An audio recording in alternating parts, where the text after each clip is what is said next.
Bueno, muy buenas tardes a todos y bienvenidos a Zona Value. En el Conversaciones con de hoy tenemos el placer de contar con Luis Merino, director de renta fija y de fondos mixtos en Santa Lucía Asset Management. En primer lugar, Luis, muchas gracias por estar aquí hoy con nosotros y bienvenido. Muchas gracias a vosotros. Buenas tardes. Por poner un poco a nuestros asistentes en contexto, Luis Merino es, como decíamos, director de renta fija y de fondos mixtos. Y antes de incorporarse a Santa Lucía, estuvo 19 años en CaixaBank Asset Management y posteriormente fue director de inversiones en Wealth Solutions. Luis acumula más de 25 años de experiencia en el sector. Además, lleva más de 20 años dedicado a la formación, siendo profesor en el IEB y en el Instituto BME. Luis, no sé si me dejo algo, si quieres añadir algo más sobre tu trayectoria antes de que comencemos. No, así como resumen está bien. Llevo ya unos cuantos añitos aquí en esto.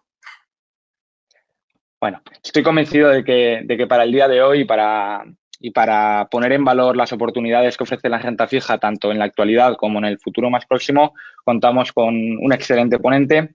Y Luis, yo no te quiero quitar más tiempo. Únicamente recordar a los asistentes que las preguntas que tengan las pueden enviar por el chat y que al final de la presentación haremos un pequeño turno de preguntas. Y no te quito más tiempo, Luis, y te cedo la palabra. Muy bien, pues muchas gracias. Muchas gracias a todos los que estáis conectados por vuestro tiempo y vuestro interés. Y comenzamos, ¿no? Vamos a hacer un pequeño resumen para empezar un poco a aterrizar de lo que ha ocurrido este año, ¿no? Que realmente todos conocemos lo que ha ocurrido este año en los mercados, pero por hacer un pequeño repaso, incluso con otros mercados, aunque aquí vamos a hablar de renta fija fundamentalmente, pero realmente los tipos de interés ahora veremos cómo han influido en todos los mercados. Ha sido un movimiento muy brusco, ha sido un año de correcciones muy severas en todos los mercados de manera, digamos, correlacionada. Es verdad que en estas últimas semanas de noviembre pues ha habido un pequeño alivio, ciertos rebotes, ciertas recuperaciones, pero el año realmente no deja de ser un año donde ha habido fuertes correcciones de los mercados financieros. La primera idea un poco destacable es que los tipos de interés largos, de los bonos súper largos, es decir, de más de 10 años, han caído un 28%, igual que el Nasdaq. Es decir, eso ya es significativo, ¿no? Pues tradicionalmente, por ejemplo, cuando tuvimos la quiebra de Lehman Brothers en el año 2008, pues hubo una fuerte corrección de los mercados de renta variable, una ampliación de las primas de riesgo, pero los tipos de interés cayeron a plomo, ¿vale? Y por lo tanto se ganó dinero en lo que es puramente tipo de interés. Este año, sin embargo, es un año donde tenemos unas correcciones fuertes de los mercados de renta variable, unas ampliaciones de spread de crédito, de diferenciales importantes, pero los tipos también han repuntado. ¿Por qué? Porque ha habido un cambio de políticas monetarias, luego comentaremos, ¿no?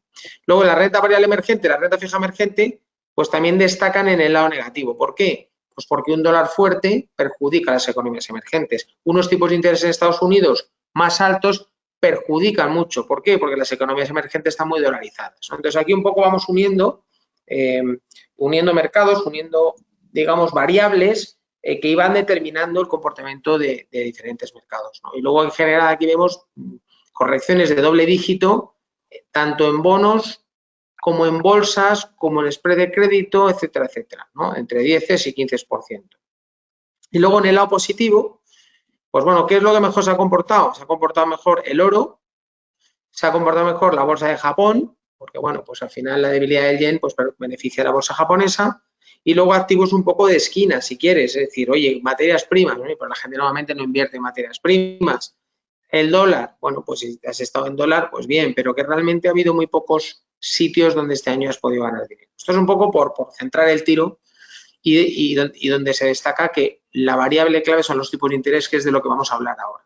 Es decir, es la variable determinante del comportamiento de los activos financieros. Y a su vez, los tipos de interés se determinan por los niveles de inflación. Con lo cual, al final, la reaparición de la inflación, que ahora tenemos un poquito más en detalle, ha hecho un cambio de paradigma, que luego comentaremos, donde los bancos centrales han normalizado las políticas monetarias. Y ha sido un movimiento muy severo, muy brusco. ¿Por qué? Pues porque las inflaciones lo son. Inflaciones de doble dígito, pues hombre, en Europa y en Estados Unidos son inflaciones muy lejos de los objetivos de los bancos centrales del 2% y por lo tanto han tenido que reaccionar con fuerza. Han tenido, sobre todo la Reserva Federal, y ahora veremos el conjunto de bancos centrales, han tenido que reaccionar con contundencia, subidas seguidas de 75 puntos básicos. Esto no es habitual, esto no lo esperábamos. Entonces es un shock muy fuerte para el mercado que hace que corrija de manera muy severa este año. Ahora veremos cuáles son las perspectivas a futuro, pero estamos explicando un poco lo que ha pasado. La Reserva Federal lo ha dicho muy claramente desde verano, después de verano. Voy a hacer todo lo posible para luchar contra la inflación. Sabéis que la Reserva Federal tiene un doble objetivo: inflación y desempleo. Pero como el desempleo está en el 3,5, que está en mínimos, podríamos decir, pleno empleo, pone todo el foco en la inflación. Y sabiendo que puede generar una recesión, aún así, dice, voy a subir tipos de manera agresiva, ¿vale? Entonces, esto es lo que genera este movimiento tan importante de mercados. Aquí lo que estamos graficando. De hecho, aquí la línea verde está de Nueva Zelanda. Ayer ya pues ha vuelto al 4. Esta es la zona del 4, que ha subido por encima del 4. Entonces, tenemos Estados Unidos, Canadá, casi en el 4, Reino Unido, Australia. Aquí tenemos el Banco Central Europeo, que es la línea azul esta, que estamos en el 1,5.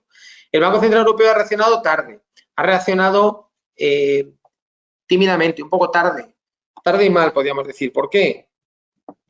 Porque si todos los bancos centrales suben tipos y tú no lo haces, tu divisa se deprecia. Y si tu divisa se deprecia, importas inflación. Y entonces añades a un problema que ya existe, un problema añadido que es, oye, tengo inflación importada, porque todo lo que compro de fuera, el gas, el petróleo, todo lo que importo, es inflacionista. Entonces, el Banco Central Europeo ya después de verano ha adoptado un discurso mucho más realista, mucho más, digamos, duro, en el sentido de, oye, voy a luchar contra la inflación.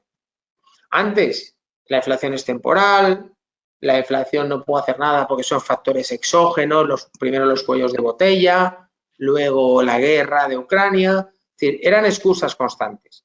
Pero se ha dado cuenta que cuando el euro se depreció por debajo de la paridad contra el dólar, tengo que reaccionar. Y ya tienes una serie de subidas consecutivas. Ahora el próximo día 15 de diciembre esperamos otra subida adicional de otros 50 puntos básicos, con lo cual ya te vas a poner el 2. Sigues estando en tipos de interés más bajos que muchos de tus competidores bancos centrales.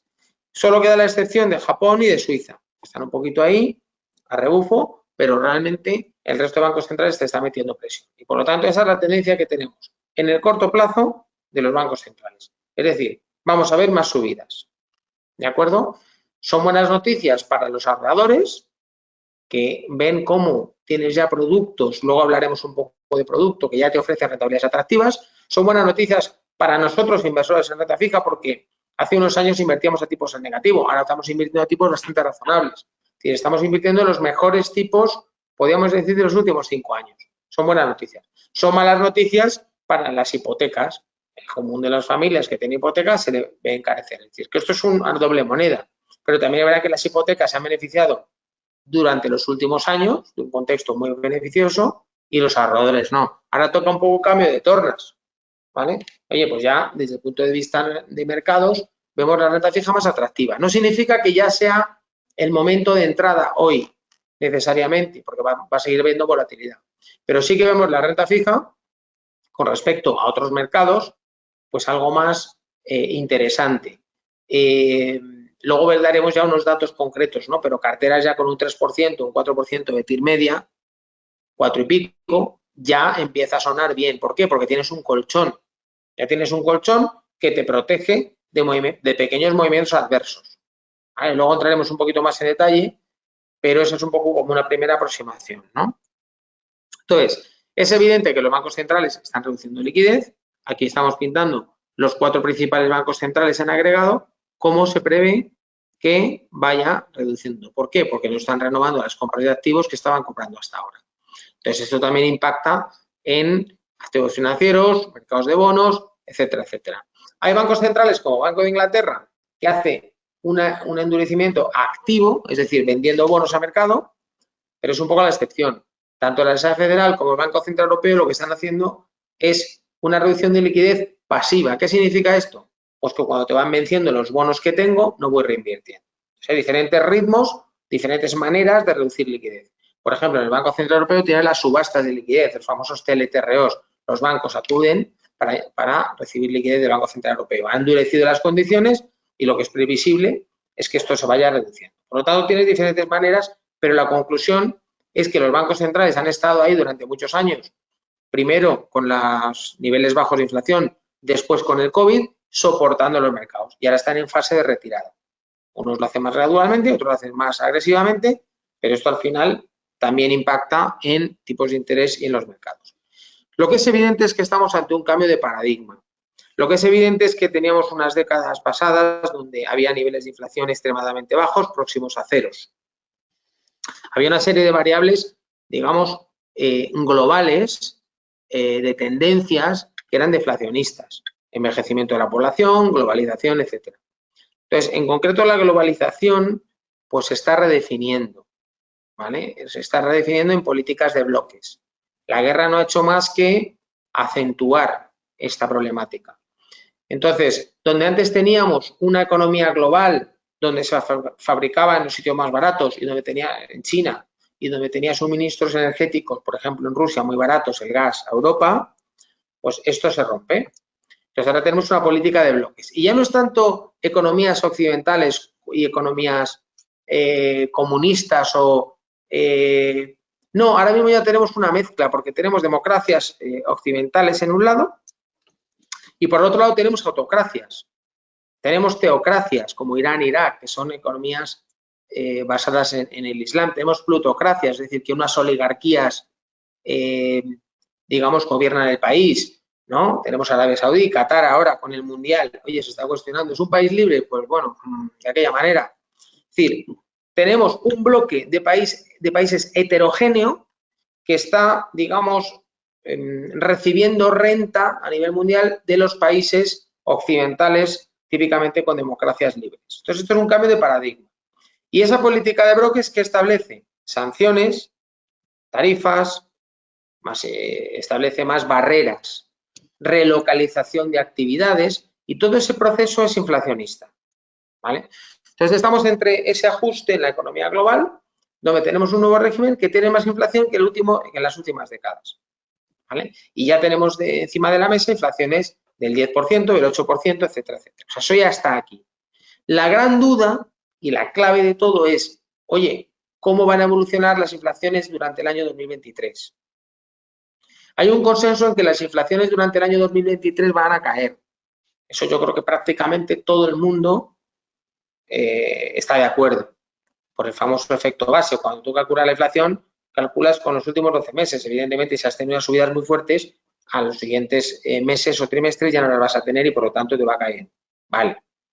La gran duda, la pregunta del $1.000.000 es, ¿las inflaciones hasta qué nivel van a caer y cuánto de rápido van a caer? Eso es la clave para los mercados, no solo de bonos, sino de acciones, etc. El mercado tiene ganas de pensar que los bancos centrales van a parar pronto, van a estabilizar pronto las subidas, van a suavizar sus subidas de tipos de interés y por lo tanto está deseando, y en las últimas semanas así lo está registrando, pues subidas, más optimismo, etcétera, etcétera. Eso descontándote un panorama muy complicado desde el punto de vista macroeconómico.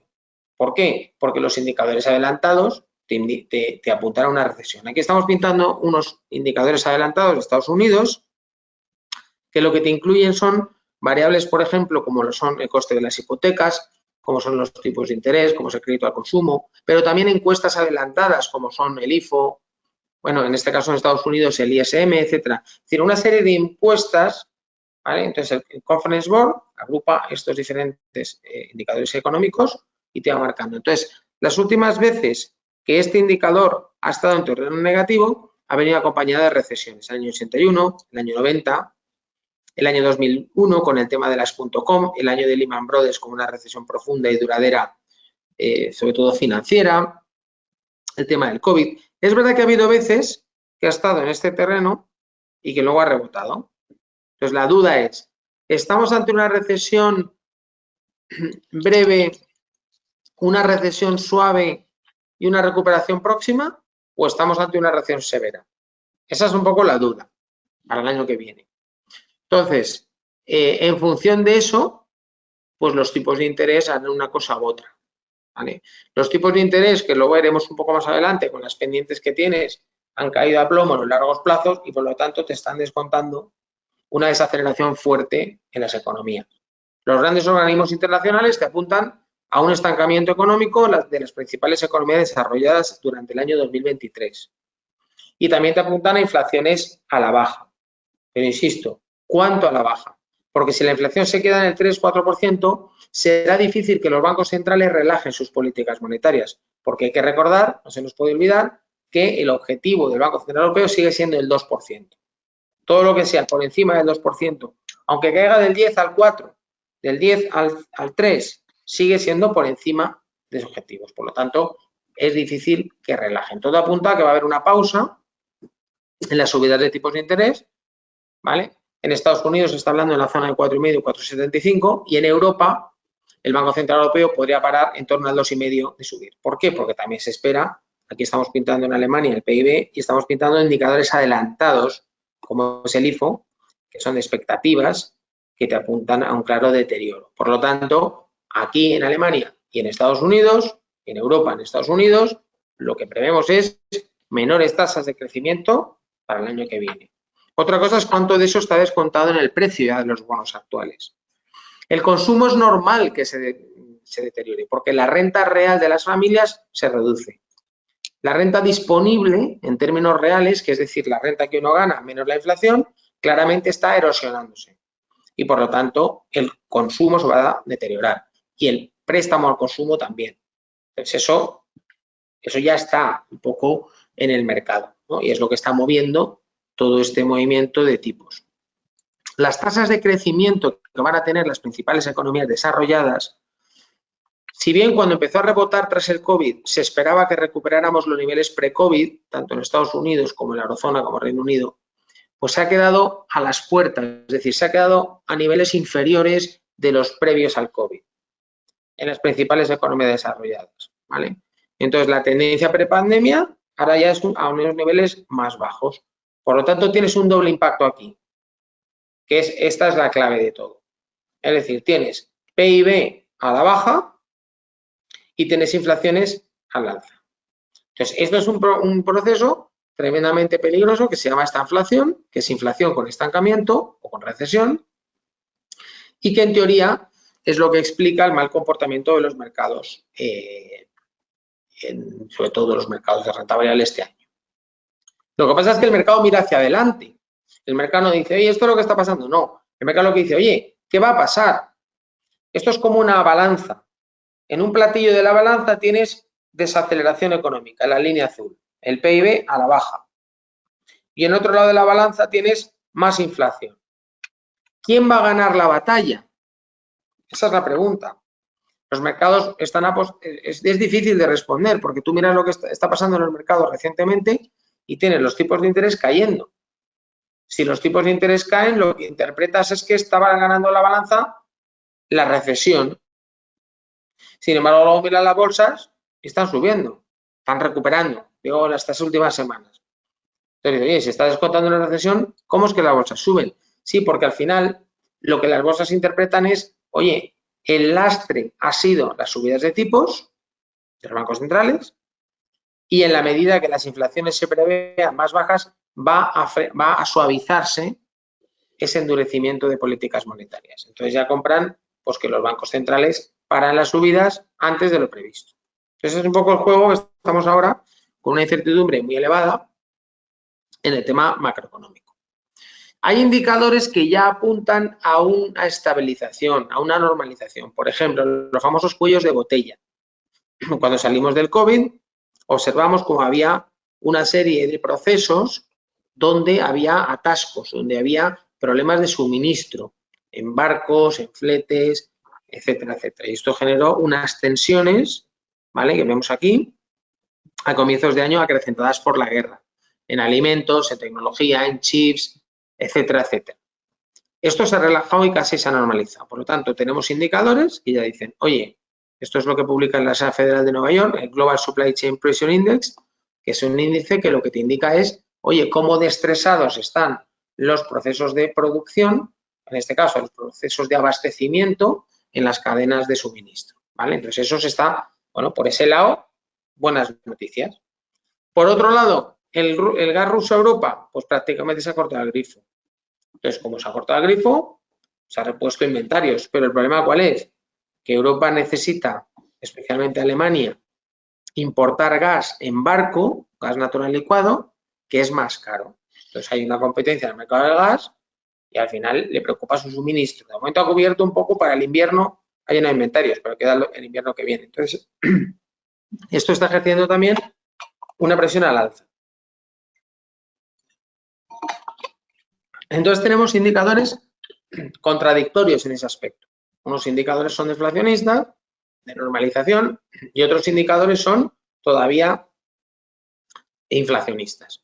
Lo que está claro es que el modelo alemán de producción se basaba en gas barato de Rusia y eso ya se ha acabado. Por lo tanto, hay un impacto en encarecimiento del tejido productivo alemán y del modelo de producción, ¿vale? Hay que ver cuánto dura eso hasta que relaje los precios del gas.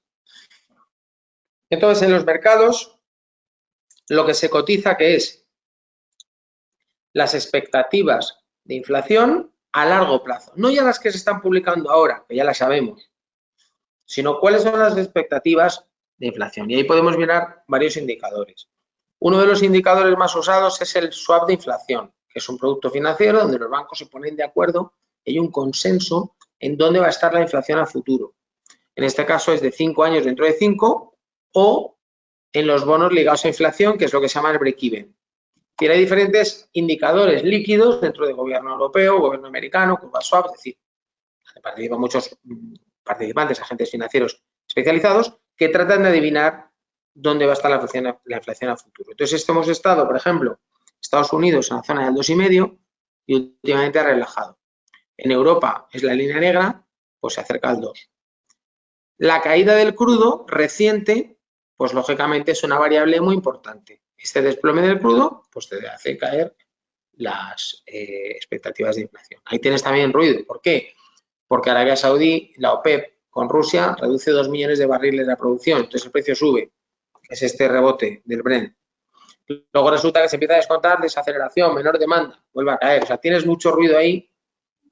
Lo que está claro es que esto ha estado a 120 y ahora está en la zona de 80-90. El Brent, ¿vale? Entonces, estos son variables que vas incorporando a los mercados. Otra variable importante es las curvas de tipos de interés, los diferenciales que hay entre la curva swap y la curva de gobiernos, ¿vale? Porque estos son como termómetros, esto es como si fuera un sismógrafo, ¿no? Los terremotos estos, ¿no? Que te va midiendo. Entonces, aquí tenemos, por ejemplo, Lehman Brothers en el año 2008. Aquí tenemos la crisis de Grecia cuando Grecia reestructuró la deuda, crisis de deuda periférica, y hemos tenido ahora este último episodio. Es decir, hemos tenido recientemente una oportunidad histórica para comprar bonos de máxima calidad, AAA, de agencias, cover bonds, es decir, bonos, cédulas hipotecarias, es decir, bonos de mucha calidad a 100 puntos básicos por encima de los gobiernos. ¿Sigue estando atractivo? Sí. Menos que aquí, que estaba a 100 puntos básicos, pero a 70, 75 todavía lo vemos atractivo. Es decir, ahora mismo en cartera podemos incorporar activos líquidos de gran calidad, rating AAA, AA, que me pagan 75 puntos básicos más que los gobiernos. No está mal. Estamos hablando de TIR de 3, 3,5%, 4%, dependiendo del plazo. Incluso en cortos plazos. El plazo de 2 años, lo mismo. Por lo tanto, aquí es donde vemos una zona donde todavía vemos valor relativo de bonos de calidad contra gobiernos, ¿vale? Aquí estamos pintando las primas periféricas, donde observamos el fuerte tensionamiento de la prima italiana previo a las elecciones. Hubo mucho ruido, que si iba a salir la extrema derecha, que si Meloni, que si tal. Porque es antieuropea, porque a ver lo que hace. Entonces, esto generó una prima de riesgo italiana próxima a la griega, que tampoco era normal, porque Grecia siempre ha cotizado mucho más amplio que Italia. Cuando ya se han producido las elecciones, el mercado se ha quedado más tranquilo de que no va a haber ningún tema traumático y esto ha estrechado. España y Portugal están cotizando por debajo de 100 puntos básicos en prima de riesgo, es decir, las primas de riesgo en general están bastante estables, pero siguen ofreciendo un valor relativo importante. Luego comentaremos que hemos lanzado un fondo a 2026, a 3 años y medio, que básicamente tiene deuda italiana. ¿Por qué? Porque al final estás participando de una cartera de deuda italiana a una fecha concreta. Que al final vas a tener un 2%, más de un 2% de TIR anual, más un 2% que tenemos ahora de campaña de la aportación y vas a estar en rentabilidades acumuladas de 8%. Esto sería impensable haberlo podido ofrecer hace 2, 3 años, hace 4 años. Los últimos años era imposible. ¿Por qué? Porque los tipos de interés estaban negativos. Ahora ya puede haber productos específicos a una fecha concreta o fondos de renta fija gestionados activamente que ya ofrezcan unas rentabilidades atractivas. Fíjate, la prima italiana dice, bueno, ha estrechado, sí, pero es que está todavía mucho más amplia que la española y que la portuguesa. Entonces aquí también hay un juego de primas de riesgo, además de lo que son los tipos libres de riesgo.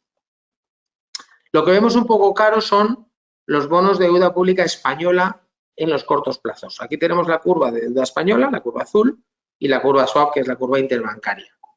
Entonces, todos los tramos cortos de la curva hasta 5 o 6 años de los bonos españoles, tienes 50 puntos básicos por debajo de la curva swap. Prefiero comprarme un bono AAA, un bono AA de cualquier emisor, agencia, etcétera, etcétera, pública, supranacional, bonos de calidad, en lugar de la deuda pública española, bajo nuestro punto de vista. Entonces, aquí tenemos algo, pero poco. Y luego el tema de las pendientes de las curvas, lo que comentábamos antes. Tradicionalmente, la pendiente de la curva se mide por la diferencial entre el 2 años y el 10 años, como sabéis. Entonces, cuando la pendiente de la curva se aplana, o incluso, como en Estados Unidos, se invierte, estamos aquí hablando de, esto es cero, la línea negra esta es cero. Estamos hablando de menos 70 puntos básicos. Significa que el 10 años está un 0,70 por debajo que el 2 años.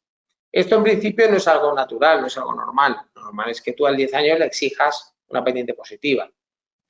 Pero cuando tú estás subiendo, los bancos centrales están subiendo los tipos muy rápidamente, ejerce mucha presión al alza en los tipos cortos y los tipos largos lo que hacen es descontar recesión. Entonces tienes este aplanamiento. Veis aquí el movimiento, se ve muy bien, Italia, España, Alemania, todo ha habido un aplanamiento muy fuerte en las últimas semanas, porque se está descontando esto. Aquí lo que ya cada uno tiene que ver es, oye, creo que tiene valor o no el 10 años alemán por debajo del 2%, cuando los tipos van a estar al 2,5%, pues ahí un poco lo que nosotros hacemos es ver qué tramo de curva es el óptimo. Oye, pues estoy en el 2 años, en el 3 años, en el 5 años. ¿Por qué? Porque no me compensa irme a largos plazos, porque ya tengo una TIR suficiente en tramos cortos de la curva que están más próximos a vencimiento. Eso es un poco la gestión nuestra de temas de curvas y temas de plazos, etcétera, etcétera. Nosotros también tenemos una vocación a crédito, es decir, aportamos valor o creemos que podemos aportar valor eligiendo emisores corporativos que te están pagando una prima adicional a los gobiernos. En Europa, por ejemplo, hemos estado hace poco en un nivel casi al que llegamos en el COVID, es decir, un nivel estresado de primas de riesgo, que ahora se han relajado muy rápidamente estas últimas semanas. Pero todavía sigue ofreciendo un diferencial atractivo bajo nuestro punto de vista contra gobierno. Y por lo tanto, pues tenemos un componente importante de crédito. Bien elegido, bien diversificado, hemos mejorado el rating medio recientemente, hemos ajustado, por ejemplo, de subordinados a cover bonds a principio de año, cédulas hipotecarias, hemos mejorado la calidad media de la cartera, hemos mejorado la liquidez. ¿Por qué? Porque ya las tires que ofrecen esos activos de alta calidad ya nos compensa. Antes, hace 2 o 3 años, estabas un poco, entre comillas, obligado a comprar activos financieros, bueno, pues subordinados, corporate híbridos, que te pagaran un poquito más. ¿Vale? Entonces nosotros seguimos positivos con el crédito. Es verdad que lo vemos un poco pesado. ¿Por qué? Porque vienen primarios, pero por ejemplo ahora ya a partir de diciembre el mercado primero se para y por lo tanto ya tienes una estabilización. En Estados Unidos, pues está un poquito más estrecho, menos atractivo que en Europa. Pero, en principio, seguimos viendo atractivo el mercado euro, pero con ese matiz que hemos dicho de cierta prudencia, buen rating, etcétera. Luego ya nos podemos ir a ver el segmento del high yield, que son los emisores de peor calidad crediticia, más sensibles a la volatilidad de las bolsas, más sensibles al ciclo económico, más sensibles a una potencial recesión. ¿Por qué? Porque son compañías típicamente más pequeñas, con mayores necesidades de financiación, con mayor riesgo de refinanciación, etcétera, etcétera. Entonces, aquí este es un segmento que, por ejemplo, el año pasado lo hizo muy bien. Este año lo ha hecho muy mal, es toda esta ampliación de spreads, ¿vale? Esto fue todo el año 2019, luego vino 2020 el COVID, que fue un momento de ampliación muy drástica, pero luego un estrechamiento muy rápido, y ahora ha habido estas ampliaciones de spreads que se han producido durante todo el año 2022. Y últimamente pues ha habido una cierta estabilización. Aquí estamos mirando el diferencial entre lo que me ofrece el high yield, es decir, la deuda, los bonos que no tienen la categoría de grado de inversión, de investment grade, contra el investment grade, ¿vale? Entonces, bueno, pues aquí estamos en una zona que todavía nosotros estamos aquí algo cautos. ¿Por qué? Pues lo que decíamos antes, son más sensibles a un deterioro del ciclo económico y de los fundamentales. Por lo tanto, aquí estamos con temas muy concretos, muy selectivos en cuanto a nombres, a emisores, etc. Y luego si vemos un poco los diferenciales por rating, bueno, pues por ejemplo, esto es lo que ofrece el triple B menos el A menos el doble A y el doble A menos el triple A. Entonces, por ejemplo, la línea verde te está pintando lo que te ofrece un bono A y realmente estamos hablando de máximos de los últimos, con la excepción de este periodo puntual, de los últimos 5 años. El segmento AA pues también se ha abaratado un poquito, pero aquí vemos atractivo a triple B, pues hombre, te paga un poquito más, pero ha habido más momentos en los últimos años donde este diferencial se ha podido conseguir. Por lo tanto, lo que nos invita un poco es ir a segmentos de una calidad media alta, por decirlo de una manera. El A sería un poco un notable, ¿no? Triple A sería sobresaliente, pero bueno, doble A, pues bueno, el A sería a lo mejor un bien, doble A notable, es decir, en esas zonas son emisores de calidad, son emisores líquidos y ahí es donde hemos completado o cargado las carteras en los últimos meses. Y un poco por concluir el posicionamiento, ha habido periodos este año, junio y julio, recientemente, que el mercado cotiza un escenario donde se ven ya la parada en las subidas de tipos. Y por lo tanto, esto lo que hace es pues, un cierto optimismo. Nosotros ahí estamos un poquito cautos todavía. Venimos de una época de bancos centrales con muchas inyecciones de liquidez. Estamos afrontando una época nueva, terreno desconocido, terreno inexplorado, que es qué va a pasar con los mercados cuando ya no estén los bancos centrales. Entonces, ahí estamos un poquito cautos. El escenario macroeconómico todavía es, para estar un poquito, todavía hay muchas incertidumbres. Es lo que decíamos, elevada inflación, subidas de tipos, que todavía quedan las últimas oleadas, desglobalización, fragmentación, la crisis energética de mercados energéticos dislocados, las sanciones entre bloques, el rearme, riesgos geopolíticos, la guerra de Ucrania, etcétera, etcétera. Entonces aquí, bueno, pues estamos en un periodo de ajuste, vamos a jugarlo muy tácticamente, hemos ido construyendo duración en las carteras desde 2 años a 3 años y medio durante este año, con lo cual hemos conseguido proteger las carteras y tenemos una cartera con un riesgo de crédito de más calidad.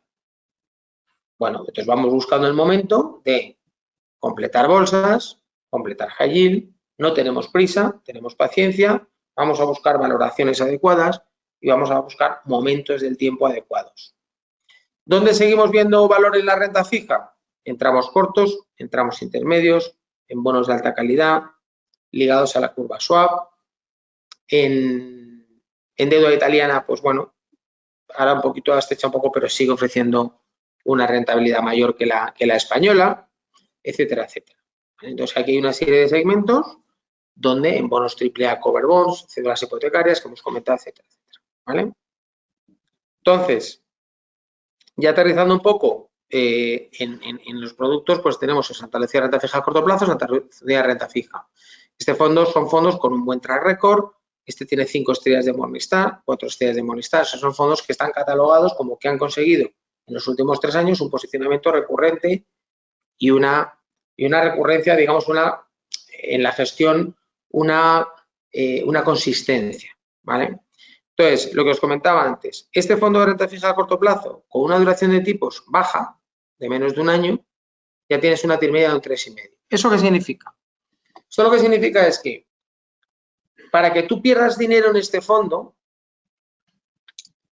los tipos de interés tendrían que subir más de 3 puntos desde los niveles actuales. Es decir, todo el movimiento que ha habido, por ejemplo, el Euribor 12 meses. El Euribor 12 meses ha pasado del menos 0,50 al 2,70. Es decir, ha subido más de 3 puntos. Ha sido un movimiento brutal, salvaje, muy violento y muy rápido. Este año solo. Vale. Bueno, pues para que tú en ese fondo pierdas dinero, al tener una TIR de 3 años, 3,5 y una duración de menos de un año, eso significa que tendrían que subir los tipos 4 puntos desde los actuales para que pierdas dinero. Es decir, el Euribor del 2,70 al 6,70.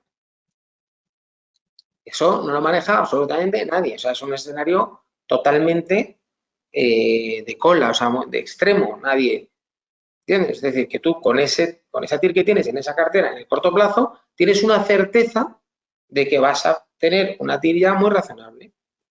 ¿Vale? Entonces, ¿qué características tiene este fondo? Como hemos dicho, mucha vinculación a crédito, una comisión de gestión para la clase A pues muy ajustada, divisa, aunque pone aquí máximo 5%, ninguno de los productos juega divisa porque no es su objetivo, volatilidad en 0,71, muy razonable, y, como decimos, una duración máxima de un año. Y luego el otro producto es renta fija, que pudiera tener duraciones más altas, que tampoco tiene duración muy alta, que está a 3,40, pues ya tiene una TIR media de un 4,16. Aquí vas a tener, lógicamente, más volatilidad, porque ya tienes plazos más largos, pero también una rentabilidad esperada mayor. Aquí estamos pintando un poco la duración, depósitos bancarios que a lo mejor se pueden ofrecer al 1%, vamos a suponer, pero sigue siendo más atractivo bajo nuestro punto de vista productos que, aun asumiendo un poquito más de variabilidad, tenemos una rentabilidad esperada mayor.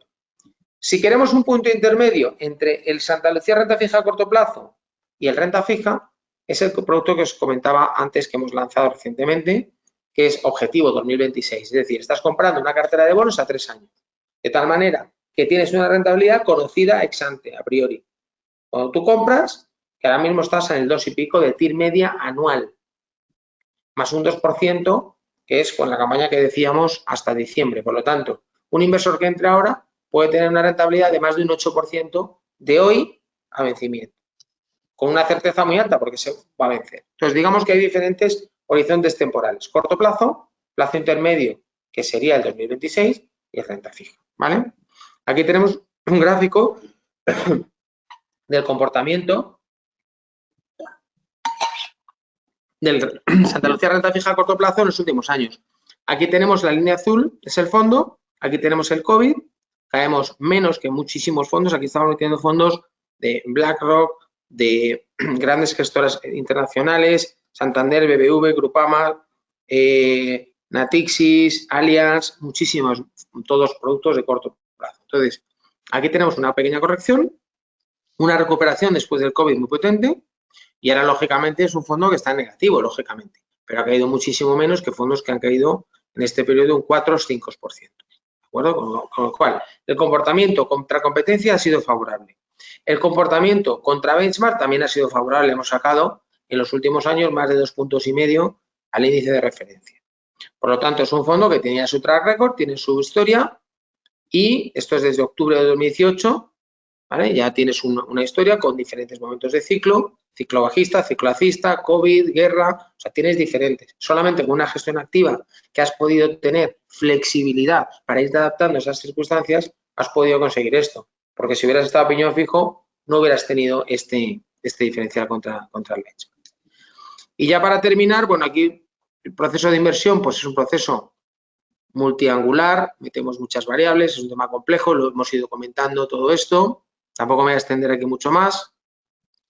Un análisis top-down y bottom-up. Es decir, top-down me marca la duración que tengo que tener en el fondo, el posicionamiento en curva, y bottom-up que me indica qué nombres, qué emisores, qué sectores tengo que tener en cartera. Entonces, bueno, aquí al final tenemos unos detalles de fondos que tenéis en la documentación que se os mandará, con las fichas, etcétera, etcétera. Yo, si os parece, os puedo dar paso al, no sé si tenemos preguntas. Sí, tenemos alguna pregunta. Si Pues te parece, te voy lanzando preguntas. Comentabas el nuevo régimen económico mundial por bloques. Está claro que la nueva disposición desde el COVID y por conflictos políticos posteriores parece que tiende a cortar cadenas de suministro, a no depender de países que políticamente sean inestables, pero ¿creéis que ese régimen va a permitir recuperar esa inflación del 2%? Porque al final, pues, acortar las cadenas de suministro tiene la desventaja de, oye, el coste de mano de obra es más caro, los costes energéticos incrementan considerablemente. ¿Creéis que es real el escenario del 2%? El 2% de inflación el año que viene yo lo veo optimista. Es decir, como tú bien has dicho, el problema es que habíamos confiado en socios que no son fiables.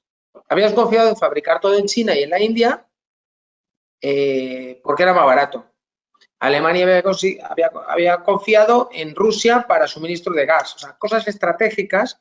Habíamos confiado en países que, como digo aquí, no son democracias. Ese es el problema. Entonces, esto es un cambio estructural. Esto no es de un mes a otro. No, no. Esto es un cambio de que tú ya tienes que hacerte más autónomo en producción de energía. Por ejemplo, el tema de microchips. Microchips se fabrican en Taiwán, pero resulta que pertenece a China o China dice que pertenece a Taiwán, aunque es una región independiente, pero China considera que forma parte de su territorio. Y bueno, ya veremos si no hay una amenaza de tensiones ahí militares, de control de la isla, etcétera. Entonces, ¿qué ocurre? Que los microchips del mundo, el 70% de la producción, se fabrica en un sitio que no tienes un suministro garantizado. Independientemente de estos cuellos de botella que comentabas que son puntuales, es un tema más estructural. Con lo cual Europa dice, no voy a fabricar yo chips aquí. Sí, pero fabricar chips en Europa es más caro. Es igual que decíamos del gas, sustituir el gas ruso por el gas licuado que viene de Estados Unidos y viene de muchas partes del mundo, de Qatar, etcétera, es más caro. Es decir, es un cambio estructural y no creo que se solucione en el corto plazo. Entonces, bajo mi punto de vista, con toda la incertidumbre que hay, pensar que la inflación va a caer al 2% muy rápidamente me cuesta. Nuestro escenario central es que las inflaciones generales, las headline que se llaman, van a ir cayendo. Eso es evidente. Pero que van a converger con las tasas subyacentes y a lo mejor se pueden encontrar el año que viene en zonas de 3-4%. Que permitirá que a lo mejor los mercados tengan un cierto optimismo de que ya acaba el ciclo de subidas y que está próximo el ciclo de bajadas, pero la clave es cuánto tiempo vamos a estar con los bancos centrales con los tipos altos. Primero, ¿hasta qué nivel van a subir? Primera duda, importante. Lo que se llama el famoso terminal rate o neutral rate, ¿no? Primero, ¿dónde se van a parar? Oye, ¿el Banco Central Europeo se va a parar en el 2,5? ¿La Reserva Federal se va a parar en el 4,75 o en el 5? Esa es la primera duda. O vas a tener que seguir subiendo. Todo apunta a que van a haber un punto cercano que se va a parar. ¿Por qué? Porque hay un decalaje desde la subida de tipos al impacto que tienen. Por lo tanto, los bancos centrales dirán, bueno, voy a esperar que estas medidas tengan impacto. Vale. La segunda duda, ¿cuánto tiempo van a estar los bancos centrales con los tipos ahí arriba? Porque eso es un lastre para la economía. Y todo depende de tu pregunta que es clave, que es, oye, ¿las tasas de inflación a qué ritmo van a bajar? ¿Las tasas de inflación van a llegar al 2%? ¿Cuándo? ¿Por qué? Porque solo en el 2% es cuando los bancos centrales van a estar cómodos, van a estar confortables, van a pensar que han conseguido su objetivo. Solo en ese momento. Entonces estamos en este proceso de ajuste que es muy difícil de prever a priori y que el mercado trata de adivinar constantemente, con salidas en falso como en junio o julio, ¿no? Oye, pues ya acabaron las subidas, tal. Nosotros ahí estamos un poquito más cautos. Pensamos que cuando ya estabilicen los tipos, las pendientes pueden subir, los tipos largos creo que son vulnerables de los niveles actuales, que está el boom alemán a niveles del 1,80, lo hemos visto al 2,5 hace poco. Es decir, que somos selectivos, somos pacientes en el momento de tomar más riesgo. Riesgo de duración, riesgo de crédito. Queremos ser selectivos. ¿Nos podemos equivocar? Sí, si el mercado vuelven los tipos al 1, los tipos largos, pues bueno. Pero creo que va a haber volatilidad en los próximos trimestres y creo que va a haber oportunidades para que en las carteras vayamos construyendo. Pero mientras tanto preferimos ser algo prudentes, es decir, tener un poquito menos de duración, tener un poquito menos de riesgo, tener más liquidez, tener mejor rating, que lanzarnos y pensar que ya todo está claro y todo se va a arreglar pronto. Pues aprovechando que estabas hablando ahora de expectativas y de previsiones, ¿cómo manejáis a la hora de componer la cartera? Has dicho que, por ejemplo, este año habéis apostado por mejorar el rating crediticio. ¿Cómo manejáis la cantidad de previsiones que salen ahora sobre futuros movimientos de bancos centrales, indicadores adelantados, todas esas previsiones, cómo las manejáis a la hora de componer la cartera? Es muy complejo, es decir, hay unas variables estructurales o unos criterios estructurales que aplicamos siempre. Por ejemplo, diversificación. Renta fija es crítico. Es decir, oye, tener una cartera donde yo tenga muchos nombres, muchos emisores, muchos sectores, aunque tenemos una sobreponderación en el sector financiero, porque pensamos que son balances más sólidos y que ofrecen más valor relativo, pero nos gusta tener de todo. Punto número 1. Segundo, estudiar muy bien los nombres. Tenemos un equipo muy potente de personas con muchísima experiencia, muchísima cualificación y podemos analizar qué bonos compramos, en qué plazos, con qué nivel de subordinación, etcétera, ¿vale? Eso es siempre. Y luego, respondiendo a tu pregunta, oye, comienzos de este año, pues nosotros teníamos una hoja de ruta relativamente clara, que era, primero, subidas de tipos libres de riesgo, es decir, de gobiernos, y luego ampliación de spreads. Entonces, nosotros, ampliación de diferenciales de crédito. Y nosotros al principio de año, hace casi un año, que empezamos a darle un poquito la vuelta a las carteras, entre comillas, en el sentido de que todos aquellos bonos que te habían funcionado muy bien en los últimos años, le hace corporate híbridos, AT1, es decir, cocos, subordinados, tier 2, etcétera, etcétera, plazos más largos, etcétera, etcétera, fuimos reduciéndolo y comprando bonos de más calidad. Eso lo hicimos finales del año pasado, principios de este año. Partíamos de base con duraciones muy cortas. ¿Por qué? Porque las duraciones cortas te protegen ante el movimiento de tipos, de subida de tipos, y esa cartera más conservadora te protege de ampliaciones de spread. Entonces, ese planteamiento conservador nos ha permitido tener alfas o diferenciales frente a benchmark de 1,5 puntos en los fondos de renta fija. ¿Por qué? Porque así estamos protegidos. ¿Has evitado las caídas? No, porque este año es imposible haber evitado las caídas. Lo que hemos tratado es de proteger las rentabilidades que habíamos acumulado en los años buenos anteriores. Y hemos ido subiendo la duración a medida que los tipos de interés iban siendo más altos. Entonces hemos ido construyendo la duración. Hemos pasado de 2 a 3,5.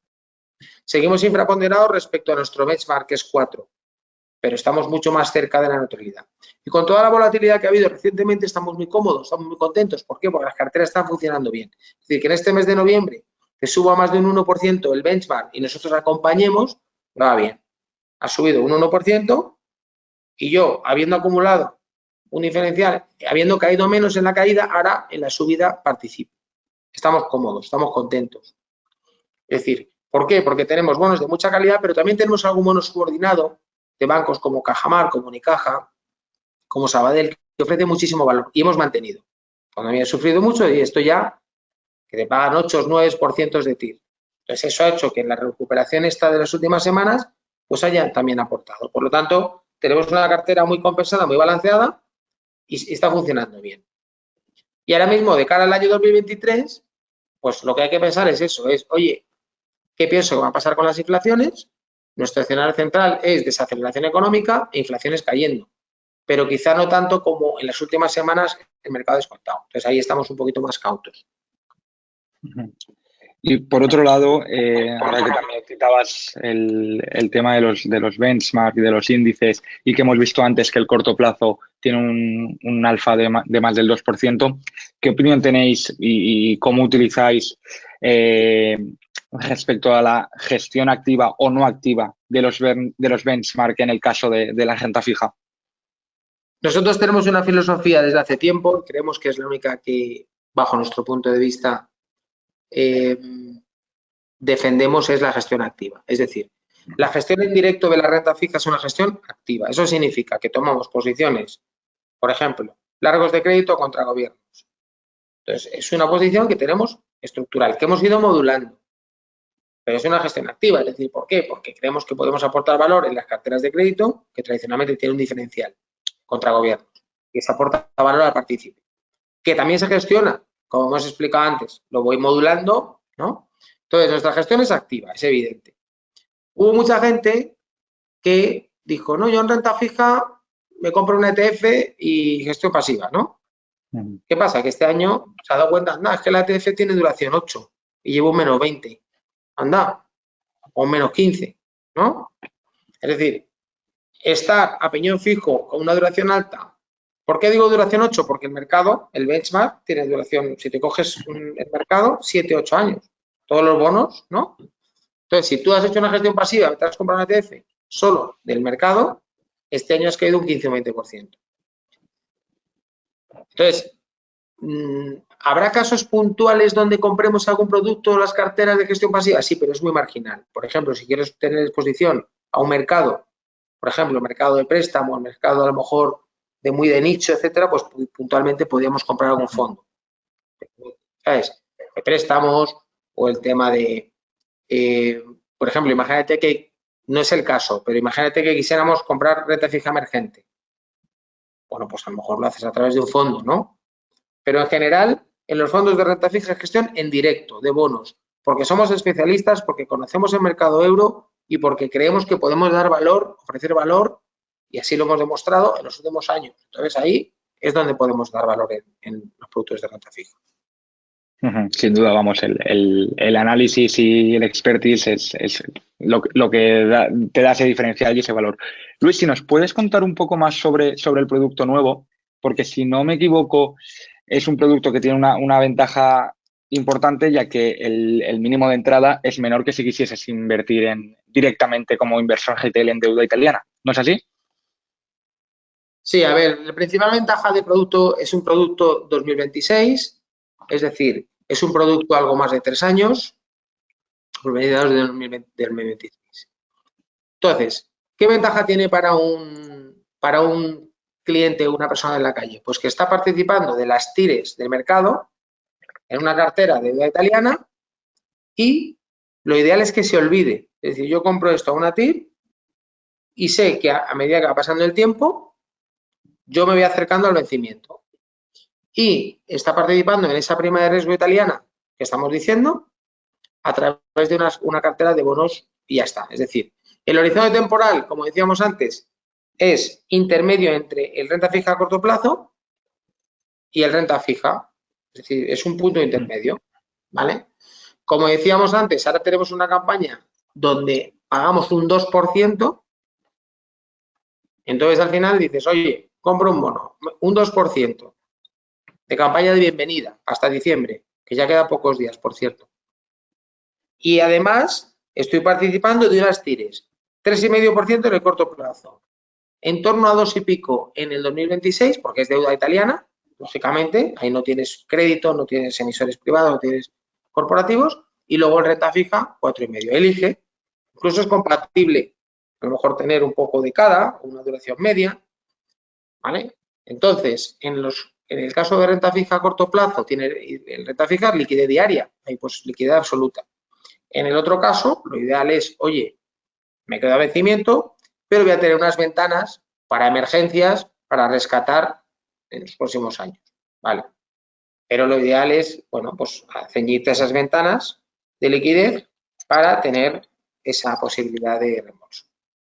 Entonces, bueno, creo que el mínimo de entrada eran 10.000 euros y en lo que es el 2026, que preguntabas antes, comisiones de gestión muy ajustadas. Tenemos ahí las fichas para quien quiera entrar en detalle. Y bueno, yo creo que es un buen momento para ir participando en renta fija después de muchos años de tipos negativos.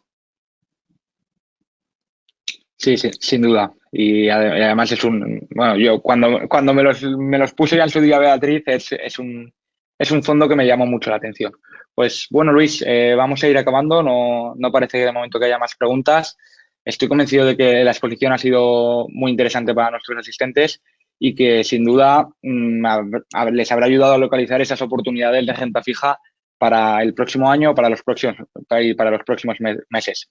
Una vez más, agradecerte que hayas estado hoy con nosotros. Ha sido un placer contar contigo. Y si quieres añadir algo antes de que terminemos. Nada más, agradeceros a vosotros, a Zona Value, agradecer a todos los participantes y nada más. Muchas gracias a todos. Pues por último, agradecer a todos los asistentes. Como comentaba Luis, tendréis disponibles las fichas de todos los fondos que ha presentado en el día de hoy.